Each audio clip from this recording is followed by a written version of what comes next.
अमरावती जिल्ह्यातील तिवसा तालुक्यात मोझरी ते जळका हा रस्ता अमरावती नागपूर राष्ट्रीय महामार्गाला पर्यायी मार्ग म्हणून महत्त्वाचा आहे। तसेच वंदनीय राष्ट्रसंत तुकडोजी महाराज यांच्या पुण्यतिथी महोत्सवाच्या काळात हजारो भाविकांच्या दिंड्या याच मार्गाने जात असल्याने या रस्त्याचे नूतनीकरण आणि रुंदीकरण करण्याची मागणी दीर्घकाळापासून होत होती।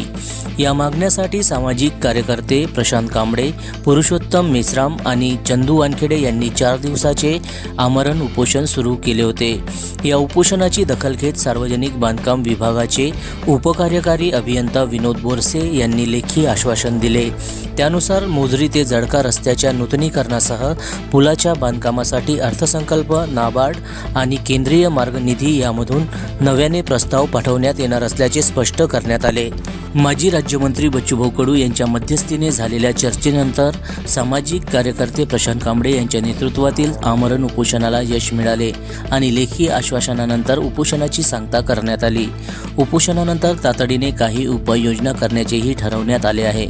त्यानुसार मोझरी ते जळका रस्त्यावर अपघात होणाऱ्या ठिकाणी सूचना फलक लावणे, रात्री धोकादायक वळण स्पष्ट दिसण्यासाठी रिफ्लेक्टर बसवणे, तसेच शिरसगाव मोझरी येथील नाल्याचे सरळीकरण करून उंच पुलाचे बांधकाम करण्याचा प्रस्ताव तयार करण्यात येणार आहे।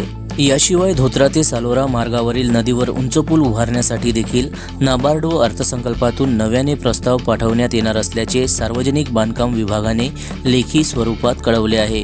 यावेळी माजी राज्यमंत्री बच्चूभाऊ कडू यांनी सांगितले की रस्त्याच्या कामाचे प्रस्ताव अधिकारी शासनाकडे पाठवत असले तरी त्यांना मंजुरी मिळवून देण्यासाठी स्थानिक आमदार आणि खासदारांनी पाठपुरावा करणे आवश्यक असते। त्यामुळे या संपूर्ण कामासाठी पुढील काळातही सातत्याने पाठपुरावा करण्यात येईल असे त्यांनी आश्वासन दिले।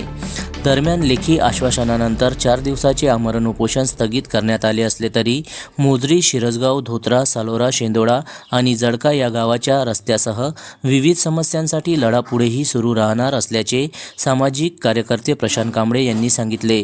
तसेच मोझरी ते जळका आणि धोत्रा ते माळेगाव या रस्त्यावर भविष्यात होणारे बदल हे या आमरण उपोषणाचे फलित असल्याचे त्यांनी नमूद केले।